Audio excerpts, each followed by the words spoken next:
সীতাকুণ্ড।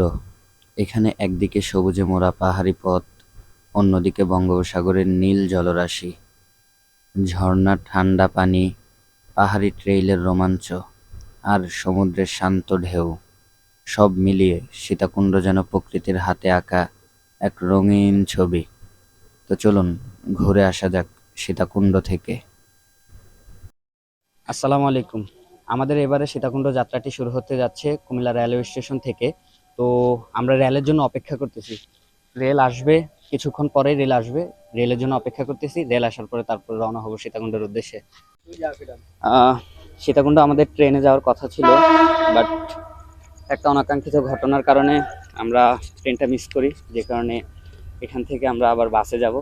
পদুয়ার বাজার বিশ্ব রোডে এখন আমরা যাইতেছি, ওইখান থেকে আবার বাসে যাব। পদুয়ার বাজার বিশ্ব রোড থেকে জনপ্রতি 250 টাকা করে আমরা আল্লাহর নাম নিয়ে সীতাকুণ্ডের উদ্দেশ্যে রওনা হই। আসসালামু আলাইকুম। আমাদের বাস 5টা 45-এ ছাড়ছিল, তো এখন বাজে 7টা 22, আর আমাদের বাস আমাদেরকে এখানে নামাই দিছে। তো আমরা এখান থেকে সিএনজি তারপর যাব খোয়াছড়ার দিকে। তো আপনারা যারা ঢাকা বা চট্টগ্রাম থেকে খোয়াছড়াতে আসতে চান তাদের প্রথমেই এখানে আসতে হবে, বাড়ায়াঢালা জাতীয় উদ্যানের কাছে আসতে হবে, তারপরে এখান থেকে সিএনজি নিয়ে যাইতে হবে। তো চলুন। তো এখানে আসতেই আমাদের চোখে পড়লো খোয়াছড়া ঝর্ণার একটা সাইনবোর্ড। তো আমরা এখান থেকে একটা সিএনজি ভাড়া করি, জনপ্রতি 20 টাকা করে। আসসালামু আলাইকুম। তো আমাদের সিএনজি আমাদেরকে এই যে এখানে নামাই দিছে। আর এখানে কিছু দোকানপাট আছে, আপনারা যারা এখানে দুপুরের খাবার খেতে চান তারা এখানে অর্ডার করে তারপর ঘুরতে যাবেন। আর এইখানে পায়ের অ্যাংলেট লাঠি পাওয়া যায়, আমি সাজেস্ট করব এগুলো নিয়ে যাওয়ার জন্য। আর আপনারা চাইলে এখানে আপনাদের ব্যাগগুলো রেখে যেতে পারবেন, সেক্ষেত্রে ব্যাগ রাখার জন্য আলাদা 20 টাকা করে দিতে হবে। এটা এটা মামা আমরা পাউডার দিই পুরাতনারই, এগুলো পাউডার দিয়ে আমরা 200 টাকা দেবো, 2 রেখে দিচ্ছি। পাউডার দুই, এগুলো বেশি 10 টাকা জোড়া, আর কালার এগুলো বেশি 20 টাকা, এগুলো 30 টাকা, এগুলো 60 টাকা। এগুলো 30। এই যে এখান থেকে আমরা অ্যাংলেট, তারপরে লাঠি, যা যা দরকার আমরা নিয়ে নিছি। আর এই যে এই ঘরটার মধ্যে আমরা চেঞ্জ করছি। তো আমরা এখন খোয়াছড়ার দিকে যাইতেছি।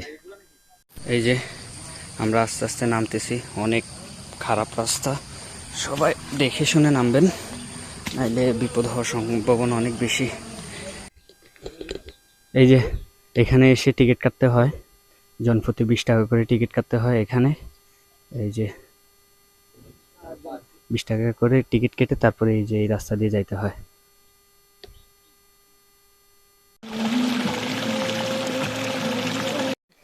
এই যে ঝর্ণা থেকে আসা পানি, ঝিরির পানি, প্রচণ্ড লেভেলের ঠান্ডা। এই যে ঝর্ণা থেকে ঝিরির পানি বয়ে যাচ্ছে, আমরা এখন ঝিরির পথ ধরে এগোবো। ভাই, যারা খোয়াছড়াতে আসতে চান আমি বলবো ভাই লাঠি নিয়ে আসেন, বুঝছেন, নাইলে অনেক বিপদে পড়বেন। রাস্তার যা অবস্থা, আবার আপনি এখানে ঝিরির গভীরতাও এটা দিয়ে মাপতে পারবেন, যে কতটুকু গভীর এটা মাপতে পারবেন এটা দিয়ে। তো আমি বলবো কি, আপনি লাঠি নিয়ে আসেন, বুঝছেন, আমি বলবো লাঠি নিয়ে আসেন।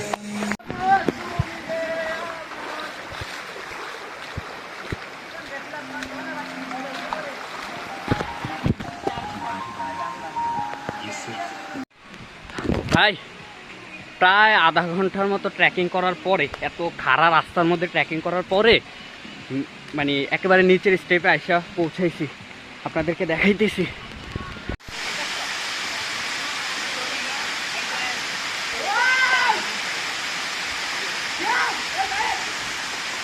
তো এটা হচ্ছে খোয়াছড়ার একেবারে নিচের স্টেপ। তো আমরা এখানে সবাই মিলে কিছুক্ষণ মজা করি। খৈয়াছড়ার মোট 9টি স্টেপ আছে। আমরা প্রথম স্টেপটা ঘুরে এখন উপরের দিকে যাচ্ছি। আর রাস্তা অনেক খাড়া, তাই বাড়তি সতর্কতা অবলম্বন করা দরকার। আর হ্যাঁ, খৈয়াছড়া কিন্তু বাংলাদেশের সবচেয়ে বিপজ্জনক ঝর্ণাগুলোর মধ্যে একটা, তাই সবাই সতর্কতা অবলম্বন করে উপরে উঠবেন।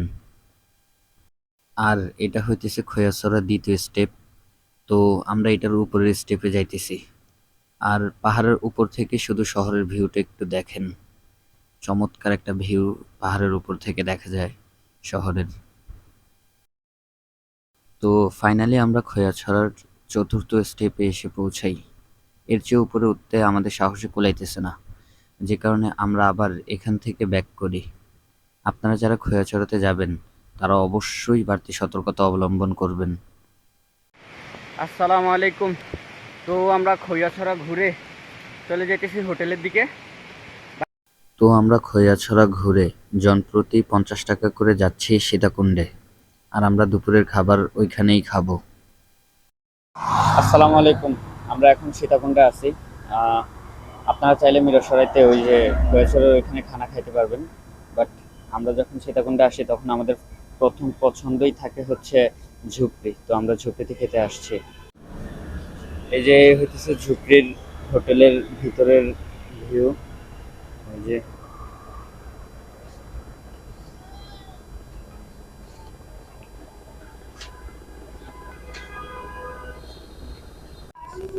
আজকে আমাদের খাবারের দুপুরের মেনুতে আছে মুরগি, ভাত, আলু ভর্তা, ডাল, সালাদ। তো আমরা দুপুরের খাবার শেষে সীতাকুণ্ড বাজার থেকে জনপ্রতি 40 টাকা করে গুলিয়াখালীর উদ্দেশ্যে রওনা হই। আসসালামু আলাইকুম। আমরা আমাদের আজকের দিনের দ্বিতীয় স্পট গুলিয়াখালীতে আছি। আর এটা সৌন্দর্য সম্পর্কে আর কি বলবো বলেন, সামনে যত যাচ্ছে তত বেশি মুগ্ধ হচ্ছি। পিছনে যা দেখছি তাতেও মুগ্ধ হচ্ছি। চন্দ্রনাথ পাহাড়ের ভিউ মানে কি বলবো ভাই। এই সাইডে হইতেছে যে চন্দ্রনাথ পাহাড়, দেখছেন আপনারা?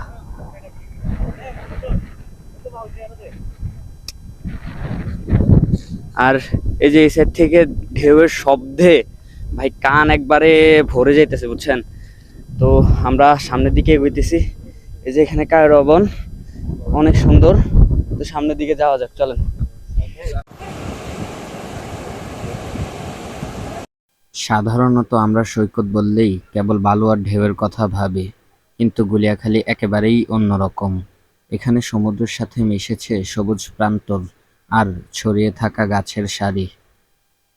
আর আজকের ওয়েদারটা দেখেন, জাস্ট অসাধারণ একটা ওয়েদার। আর এখানে আজকে জোয়ার ভাটা হইতেছে। আসসালামু আলাইকুম।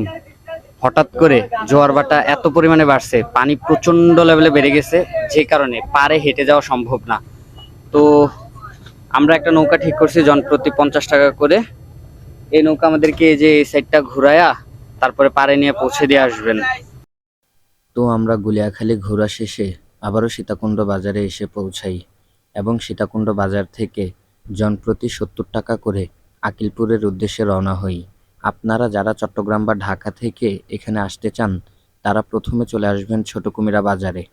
তারপর ছোট কুমিরা বাজার থেকে জনপ্রতি 20 টাকা সিএনজি ভাড়া দিয়ে চলে আসতে পারবেন আকিলপুরে। আসসালামু আলাইকুম। আমরা এখন আছি আকিলপুর সি বিচে। আর আজকের দিনে এটাই আমাদের লাস্ট স্পট। তো আমরা এটা আপনাদেরকে ঘুরে দেখাবো, চলেন। আকিলপুর সমুদ্র সৈকত চট্টগ্রামের ভেতরে এমন এক সমুদ্র সৈকত যার নাম এখনো অনেকেই জানেন না, যার কারণে এই সমুদ্র সৈকতে পর্যটকদের তেমন একটা ভিড় নেই। এই সমুদ্র সৈকতটা কিছুটা পতেঙ্গা সমুদ্র সৈকতের সাথে মিল আছে, কিন্তু আপনি এখানে যে ফিলটা পাবেন এটা কখনো পতেঙ্গা সমুদ্র সৈকতে পাবেন না। আকিলপুর সমুদ্র সৈকতে বিকেলের সময়টা যেন এক অন্যরকম অনুভূতির ভাণ্ডার। সূর্য যখন ধীরে ধীরে পশ্চিম আকাশে হেলে পড়ে, তার সোনালি আলো সমুদ্রের ঢেউয়ের উপরে পড়ে ঝিকিমিকি করতে থাকে। ঢেউয়ের ছন্দময় শব্দ কানে বাজতে থাকে এক অনন্য সুরের মতো, যা মনকে শান্ত করে দেয়। আপনি যদি নির্জনে সমুদ্রকে উপভোগ করতে চান তাহলে আকিলপুর সমুদ্র সৈকতের চেয়ে সেরা কোনো সমুদ্র সৈকত পাবেন না। তো এই ছিল আমাদের সীতাকুণ্ড ভ্রমণের গল্প। সবাই ভালো থাকবেন, সুস্থ থাকবেন, আর হ্যাঁ, সাবস্ক্রাইব করতে ভুলবেন না। দেখা হচ্ছে পরবর্তী কোনো ভিডিওতে।